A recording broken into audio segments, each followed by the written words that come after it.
Hi everyone, welcome again. This is Christopher Aaron. It's November 4th, 2015. We are bringing to you our silver price update for the last several days.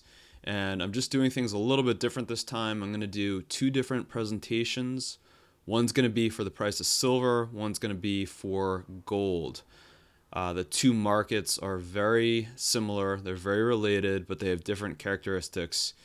And sometimes people are more interested in one or the other, so I figured this way I could present them just a little bit quicker for people who only want to see one versus the other.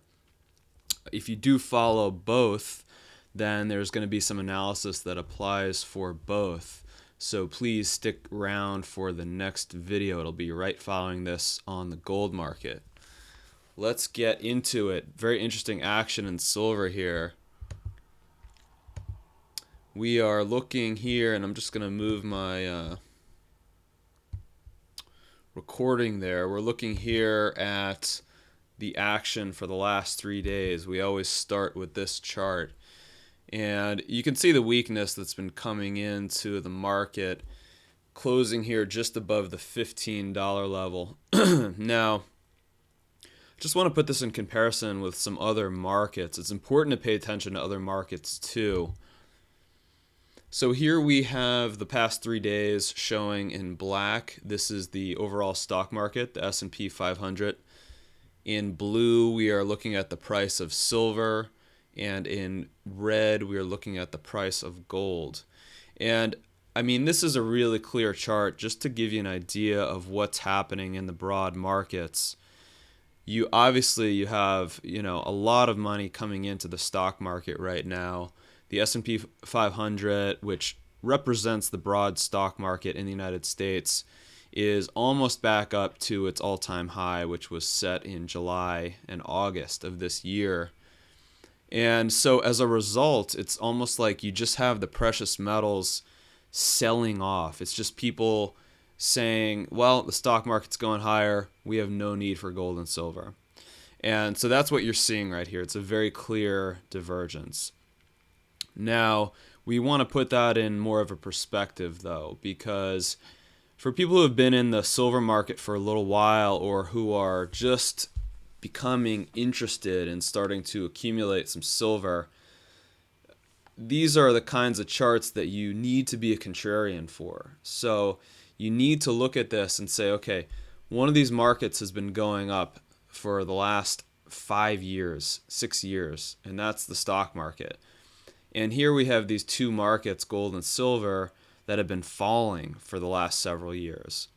So do you want to chase the market higher? Do you want to chase maybe the last several percentage points in the market that's been moving higher? Or do you want to look at the asset that is valued relatively inexpensively, relatively speaking, to some of the other markets? So I want to encourage you to be a contrarian here. If you've been holding on to silver for a number of years, this is approaching those lows that we've been talking about. And if you're just looking at these markets and you're saying, okay, do I just throw money in the stock market at this point? I'm here to say you may want to consider putting some of that into silver, and we're going to show you why based on the charts. So moving to the 1 year chart, I've been showing this to people who have been following me for the last several months.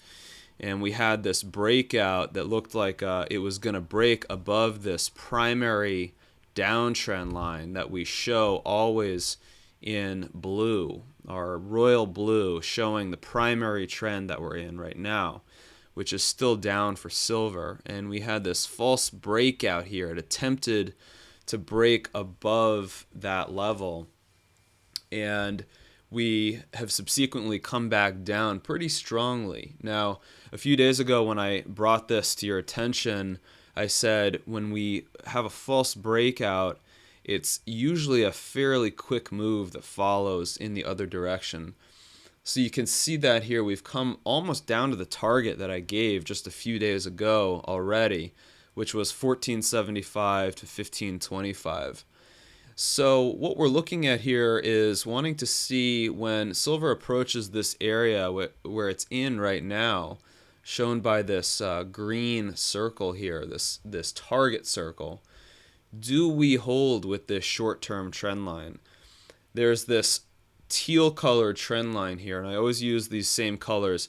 Teal is the short-term trend line we've been looking at, and we're getting very close to that. Now, from my standpoint, it looks like we're going to have a battle here over the course of the next few weeks. I'm expecting silver to find some support here. If it does not, then we will look to see, does this low hold here from late August, which was right around 14. So those are our next two possibilities as this downtrend is resolving itself. And why is this so important to pay attention to? I've sort of tried to highlight this a little bit more here. This is our 10-year chart. We're just backed up one more level.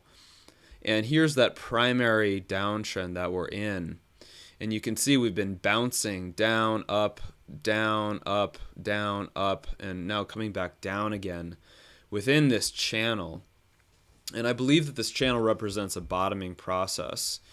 So for people who have kind of been, who maybe first started learning about silver in 2010, 2011, and it took off, and then they've been holding for the last few years as this bear market has been going on. We are getting much closer to this resuming another bull market trend than what we've seen over the last several years, this bear market. And how do we know that? These slopes shown here in the in the turquoise color have been breaking. These downtrends have been breaking, and now we're in a lesser downtrend here in the royal blue. So, there's some possibility, some potential here for silver to come back down, but there's not really all that much downside left in this market. It looks to me like silver may move down back to 14, and I would say around 12 is my target for a final low if it gets that low. There's a distinct possibility that it doesn't in fact get that low. So you're already looking at the bulk of the decline that's occurred here. So if you've been holding this whole time and you've been waiting for the turnaround to happen, we are getting there. We're getting a lot closer, and I'm just trying to bring you that action as we go. When this primary downtrend breaks, when these red dots are taken out to the upside, we will have a strong indication that the trend is now changing. And of course, that's so important here. We're just looking at the long-term chart again for anyone that's new. We've had these waves of spikes that are coming into the market. And for anyone who is anticipating what may come ahead, I believe the next spike after some consolidation is going to be the one that takes us above the $50 level. So that's coming in the years ahead of us, but we're looking for that turn happening here over the next several months to maybe a year or so. So just in summary, guys, thanks for watching this silver presentation. We had the false breakout. We mentioned that a week ago. So it's led to this weakness back in the primary downtrend, the blue downtrend that we're in. And I believe there's only some moderate downside weakness potential that is left. You're not talking a market that's going to lose another 50% from here. Those significant losses have occurred. So there's a very strong value proposition here if you are accumulating silver at these levels. And finally, once that downtrend breaks, I mean, that is a very strong indication that this market is ready to turn. So that's why we're really bringing you these presentations, twice a week, because when this thing breaks, it's going to be significant. And there's a lot of people watching this trend right now. Not just individual investors, but a lot of the big banks and a lot of the bullion dealers are watching this trend to see when is this market shifting. So thank you for joining me. I hope you found this useful. And the next presentation following this will be covering gold. And you can stay tuned for that, or feel free to just watch the silver side. Thanks again. We'll see you next week.